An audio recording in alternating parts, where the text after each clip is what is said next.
ते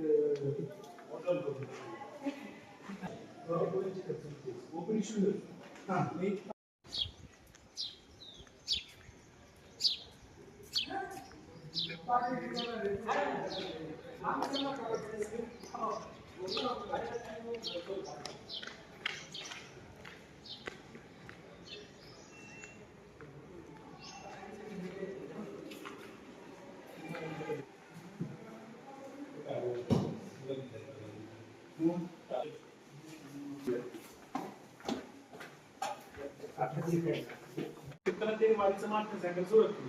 पण तुमचं वारी काळात कसं आहे तिथं जाणं कळत दर्शन ते आपलं आणि मग म्हणजे ज्यांनी आजपर्यंत पंढरपूरला गेले नाही किंवा ज्यांना जाणं शक्य नाही वारी काळाची जाऊ शकले असं सरांनी न्यावं आणि त्याच्याकडे एवढ्या गाड्या आणि पुढेच सर मी मोकळ्यात होतो मी पुढे आलो नेतो बनलो आता खंडोबाच्या झाली समोर शब्द दिला माऊलींच्या बंडोळ नेतो म्हणल्यानंतर काही 4-5 गाड्या जातो न्यूज झाला शब्द गेले नाही की सर्व्हिस पासून यायला लागले फोन मला आणि नाव कोणच्याकडे द्यायचं आम्ही 2-3 दिवस विचार केला कार्यकर्त्यांनी मिटिंग घेतली सुरुवात केली आता उंजवडीचे काही कार्यकर्ते होते आंबोळीचे उंजवड होते त्यांनी नुसतं लागून कसं आम्हाला नाही पण आम्ही आलो आम्हाला ठीक आहे असं करता करता आम्ही 5-6 गावात गेलो नंतर असं ठरलं आपल्या गटात गटात येऊन याद्या करायला सुरुवात केल्यानंतर अशी परिस्थिती झाली 3 दिवस केले 3 दिवसाच्याच याद्यामध्ये आम्ही गेलो 85-90 गाड्यांपर्यंत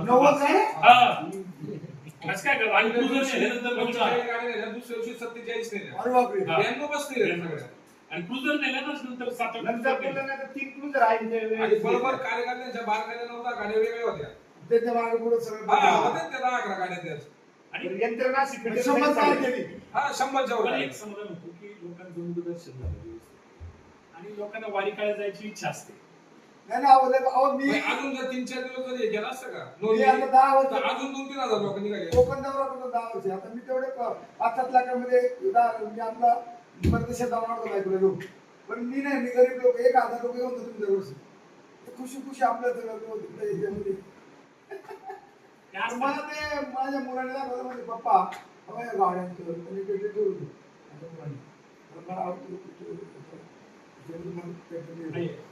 मग त्यांनी मला काय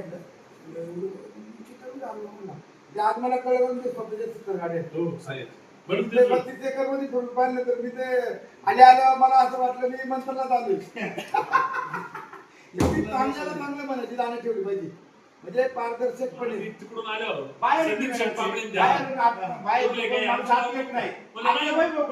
आमचे एकही माणूस गावत नाही अरे म्हणजे आमचंच आवडलं नाही आम्हाला तर तुमची गावात तिकडून नियोजन परफेक्ट आहे आणि मला खूप अभिमान वाटलं मी आता ओळख होतो शकलो माझं एवढं जवळ पहिल्यांदा समाधान वाटलं एक कामाची पावती एवढे कर्मचारी आता गावचे 90 आहेत बघा आणि कसं बाकीच्या लोकांचं परत स्वभाव बदललाय ना कमी बोलणे जास्त काम करणे घमेंडी नाही ना मी कुठं बांधण्यात पडत नाही कशाची आणि वाद विरोध नाही ना मी नाही मागत त्याच्यामुळे तुम्हाला तेवढं राजकारणाला असे म्हणतात शेवटी राजकारण कोणी करतो शिक्षक असणारा माणूस आता किती शिक्षक आहेत सगळे मी तर आता 750-700 लोक आहेत आमच्याकडे 750 लोक एक माणूस नोकरी करणारा तो आता 750 कुटुंबांचा याच्यावरती जीवन मोठं काय काय पदवीने पाण्याचं पुढे आला तुमच्या कामाला चालत नाही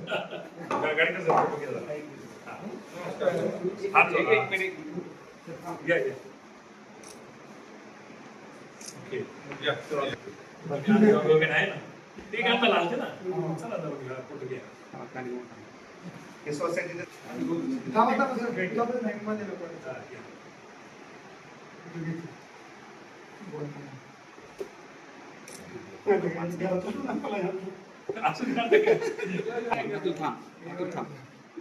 या ठिकाणी खर तर आज समर्थ कॉलेजला भेट देत असताना खर तर आमचे जुने मित्र वल्लभचंद शेळके सर मला खर तर या ठिकाणी समर्थ कॉलेजला आल्यानंतर एवढं मी भारावून गेलो की मी पहिल्यांदा खर तर तालुक्यामध्ये काम करत असताना खर तर शेळके सरांचं काम जर म्हटलं तर एक अभिमान वाटण्यासारखं काम आहे. खर तर आज एका साखरपुड्याच्या निमित्ताने या ठिकाणी येत असताना आज सहज म्हटले तर जाऊया चहा घ्यायला आणि म्हणून खरं तर या ठिकाणी आल्याच्या नंतर कार्यकर्त्या घडलाय आणि खरं तर वल्लभशेठ शेळके सरांना मी धन्यवाद देतो की कार्यकर्ता कसा असावा. शून्यातून जग निर्माण करणारे हे कार्यकर्ते आहेत. 7,000 मुलं या ठिकाणी शिकतात. ही खरं तर जुन्नर तालुक्याला लाजवण्यासारखी गोष्ट आहे. कॉलेज अनेक आहेत, अनेक ठिकाणी मोठमोठे कॉलेज आहेत, परंतु ही कॉलेज एक जगावेगळी आहे. कारण शिक्षक असणारा माणूस सुद्धा आज एवढ्या मोठ्या प्रमाणात 7,000 मुलांना या ठिकाणी शिकू शकतो. अशा प्रकारचं एक अप्रतिमाचं खरं तर हे काम आहे. म्हणून शेळके साहेब तुम्हाला माझं शुभेच्छा की तुमच्या कामाचं तुलना कोणी पुणे जिल्ह्यात करू शकत नाही. तुलना कोणी करू शकत नाही. ज्या टायमाला शेळके सरांच्या 100 गाड्या पंढरपूरला वारी करण्यासाठी वारकऱ्यांना घेऊन गेले, त्या टायमध्ये हिडूपर्यंत माझ्या घरातले माझा मुलगा असेल सुनबा असेल त्यांनी सांगितलं की पप्पा हे शेळके सर हे कुठले आहेत आणि एवढं काम यांचं काय आहे. त्या टायमाला मी खरं तर मला अभिमानाची गोष्ट वाटली सर का 100 गाड्या नेणारा माणूस पुणे जिल्ह्यामधला पंढरपूरला हा पहिला. अशा प्रकारचा त्यांना धन्यवाद देतो. सर तुम्हाला पंढरपूर पावणार नाही, काळजी करू नका. पंढरपूरला मी सुद्धा जिल्हा परिषदचा अध्यक्ष असल्यापासून पंढरपूरच्या मी खरं तर बार्शीचं जेवण आमच्या कुकुडसाठी दिले. 25 वर्ष मी तिथं पंगत देतोय बार्शीची आणि म्हणून अन्नदान करणं हे माझं कर्तव्य आहे. आणि त्याच्यात थोडी तो त्याच्यापेक्षाही जास्त काम म्हटलं तरी काय वावगं ठरलं नाही. खरं तर तुम्हाला शुभेच्छा शेळके सर. तुम्ही आज 100 गाड्यांचा वारकऱ्यांना त्या ठिकाणी पंढरपूरच्या यात्रेमध्ये दर्शन घडवलंय, चांगल्या प्रकारचं निवेदन केलंय. तिथं दर्शन नाही घडवलं, गाड्या खाणं पिणं त्यांचं निवेदन. जरी गाडी एखादी पंक्चर झाली तरी मागं फिटर सकट दवाखान्यात सकट तुम्ही हे निवेदन केलंय आणि हे चांगलं निवेदन केलंय. आणि म्हणून या बेले परिसरामध्ये खरं तर वल्लभशेठ शेळके सरांचं नाव आहे. आज मागं तुमच्या पत्नी जिल्हा परिषद सदस्य होत्या, तुम्ही काही थोडेफार मध्ये येणार तरी परंतु तुमचं काम जे आहे ते वाखण्यासारखं आहे. आणि माझ्यासारखा एक कार्यकर्ता आदिवासी भागातला करतो सर, मला पण एक अभिमानाची गोष्ट वाटते. आज मी पाहिल्यानंतर मी खरोखर हे भारावून गेले. इथं बसल्याच्या नंतर तुमचं हे करता मिटिंग व्हायलंय, मला वाटलं मी मंत्रालयात आलेलं काही. अशा प्रकारचं तुमचं हे मंत्रालयासारखं कॅबिन हे चांगलपर्यंत काम. त्यामध्ये खरं आता कार्यकर्त्यांचा सत्कार आपले तज्ञ संचालक असतील. सरपंच साहेब तुम्हाला धन्यवाद देतो मी की मैत्री शेळके सरांची माझी कायम. मी मैत्री करणारा एक कार्यकर्ते. मी सुद्धा शेळके सरांसारखा एक सर्वसामान्य माणूस आहे. मी एसटीने गेलेला माणूस, लाल दिव्याच्या गाडीत घरी आलेला माणूस आहे. मी कधी असं वाटत नाही राजकारणामध्ये काय नसतं, नशीब कधी कोणाचा उघडं येतं सांगता येत नाही. तुम्ही दोघे भाऊ अगदी विचाराने चांगल्या प्रकारचे आता इथं चर्चा करता करता माहिती घेतली. दोघा भावांचं कुटुंब आहे, अत्यंत सुशिक्षित कुटुंब, अत्यंत पारदर्शकपणे हे तुमचं कॉलेज आहे.